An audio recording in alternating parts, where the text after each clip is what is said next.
Pelaku pemukulan nenek-nenek hingga babak belur ditangkap, sempat sembunyi di makam.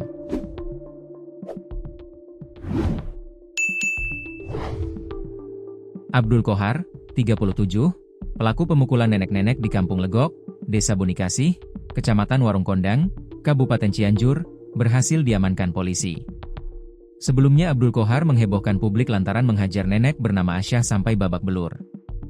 Ia menuduh sang nenek sebagai pelaku penculikan bocah. Kabar terbaru, pelaku diamankan petugas Satreskrim Polres Cianjur saat berada di tempat pemakaman umum, TPU, di Kecamatan Cibeber, Kabupaten Cianjur.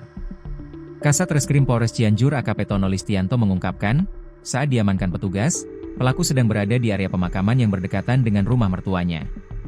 Di sekitar lokasi juga, petugas menemukan saung yang diduga dijadikan tempat bagi pelaku untuk bersembunyi dari kejaran polisi, kata Tono pada wartawan, Rabu, 7 Mei 2025. Rupanya, pelaku, lanjut dia, langsung melarikan diri usai melakukan tindak kekerasan kepada korban Asyah, 76, yang dituduh sebagai penculik.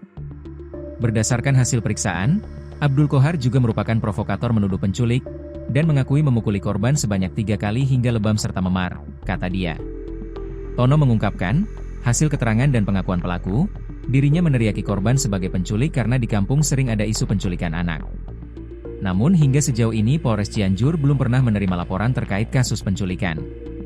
Motifnya adalah, pelaku merasa marah dan kecewa selama ini banyak isu-isu penculikan di kampung tersebut, kata dia.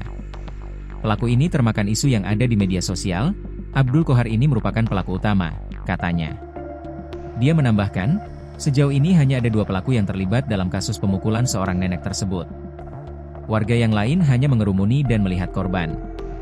Akibat perbuatannya, pelaku kita kenakan pasal 170 KUH pidana dengan ancaman pidana maksimal 7 tahun penjara, katanya. Sebelumnya diberitakan, Asyah, 76,